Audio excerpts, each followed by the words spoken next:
Kembali lagi bersama Dapis, Dapur Fisika. Dapis hari ini akan berbagi tentang listrik di rumah kita. Biasanya orang menyebutnya instalasi listrik ya. Secara khusus kita akan membahas tentang konsleting ya.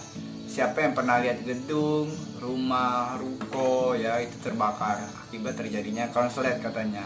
Konsletnya listrik katanya ya. Nah, jadi hari ini kita akan membahas tentang apa-apa saja penyebab dari konslet itu sendiri. Sebelum kita membahas lebih lanjut, kita harus tahu dulu komponen-komponen listrik di rumah kita. Pertama pasti ada kWh meter. kWh meter ini fungsinya untuk mengukur penggunaan daya setiap hari yang kita gunakan ya. Selanjutnya ada kabel listrik ya. Kabel listrik fungsinya pasti menghubungkan hubungan kita. Bukan ya, maksudnya menghubungkan hubungan arus listrik ya. Menghubungkan arus listrik ya. Selanjutnya ada stop kontak ya. Nah, stop kontak ini biasanya orang menyebutnya terminal ya. Jadi terminal, stop kontak itu sama maknanya tuh.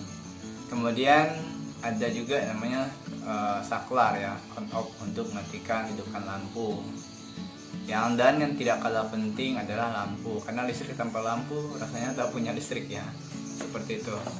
Nah, itu komponen-komponen yang utama. Ada juga yang MCB ya. MCB ini juga penting ya. MCB ini yang ada di kWh meter yang biasa kalau kita ada banyak menggunakan kelebihan beban bisa jatuh atau turun atau balik ke ohm. Nah, itu namanya MCB.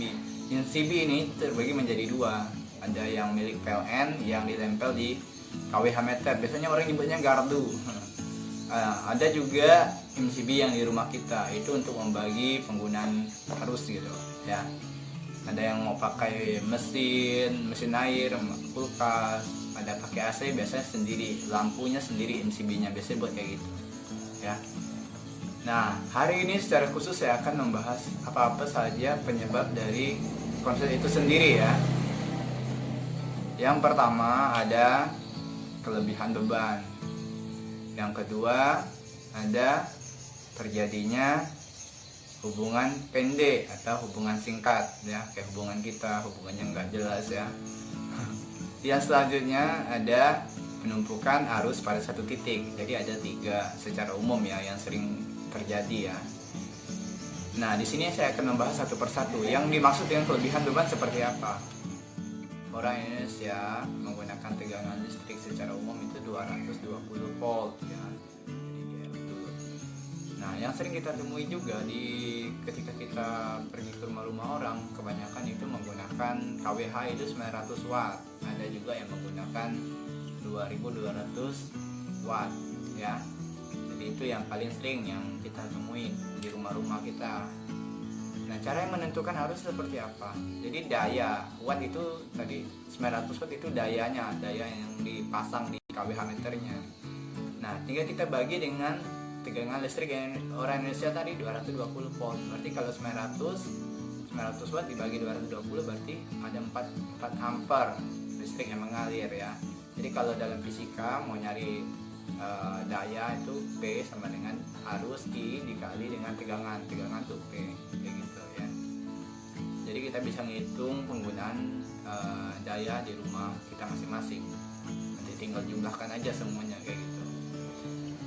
Nah, jadi kalau kita menggunakan yang 900 watt harus mengalir 4 ampere, tetapi ketika kita menghidupkan salah satu komponen listrik di rumah kita, misalnya hidupkan TV, hidupkan kulkas, hidupkan kipas angin, hidupkan mesin air ya, otomatis ini hanya misalkan ya, otomatis arus yang mengalir itu pasti bisa jadi lebih dari 4 ampere, misalnya 4,5 ampere, maka otomatis MCB itu akan jatuh. Nah, itu juga salah satu peristiwa dari konsleting ya, kelebihan beban ya. Jadi jangan sampai ketika dia turun langsung kita balikan. Nah, itu sangat membahayakan. Jadi nanti kalau diusahakan itu kita cabut semua dulu komponen listrik, baru nanti kita hidupkan kembali, baru kita coba satu. Nah, kalau memang tidak ada masalah ya, berarti syukur. Tapi kalau ada masalah, misalnya pas kalian nyolokkan kulkas jatuh, berarti di bagian kulkasnya mungkin ada kelebihan bebannya kayak gitu. Jadi intinya yang dimaksudkan kelebihan beban, penggunaan arus yang di rumah kita itu melebihi kapasitas kWh meter yang sudah tetapkan ya. Itu maksudnya kelebihan beban ya. Selanjutnya terjadinya hubungan singkat ya. Maksudnya hubungan singkat ini terjadinya pertemuan dua buah kabel ya.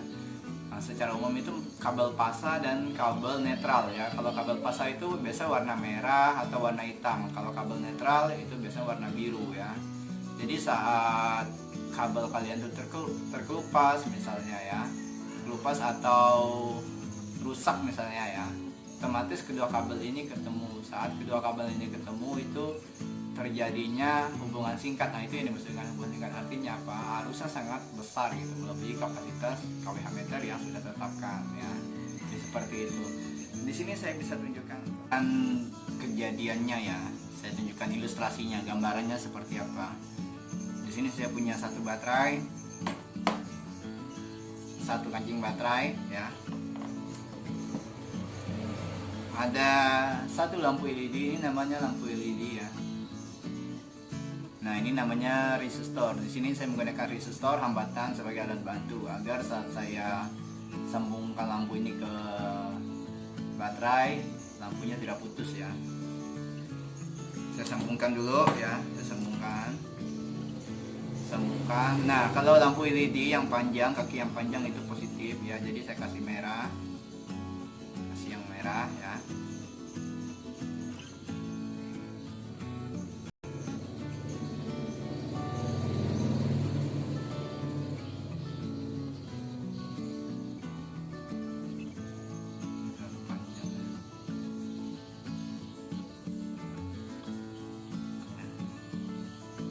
Kemudian saya sambung yang ini, sambung pada resistor ya, biar tak putus lampunya.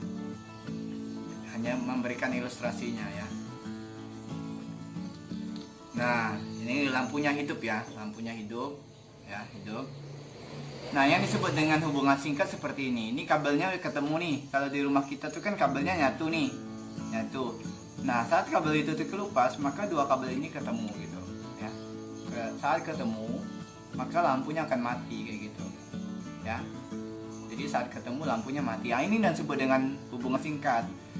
Nah, saat terjadi hubungan singkat, arus yang mengalir itu lebih besar gitu, sehingga terjadinya panas pada kedua kabel ini ya, sehingga dapat menyebabkan terjadinya percikan api. Nah, ini yang dapat menyebabkan terjadinya kebakaran juga. Ini salah satunya ya.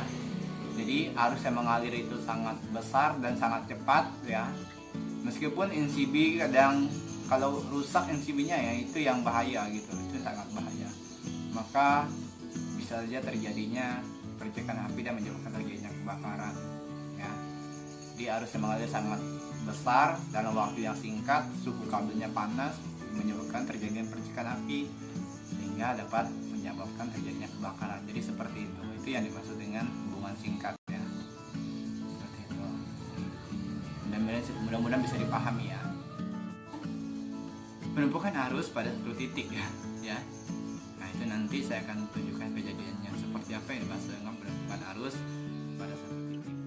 Ini adalah salah satu kejadian penumpukan arus listrik pada satu titik, di mana satu stop kontak terdapat banyak sekali colokan listrik. Colokan listrik yang terlalu banyak ini mengalirkan arus listrik yang besar. Arus listrik yang terlalu besar pada satu stop kontak menimbulkan panas pada satu stop kontak.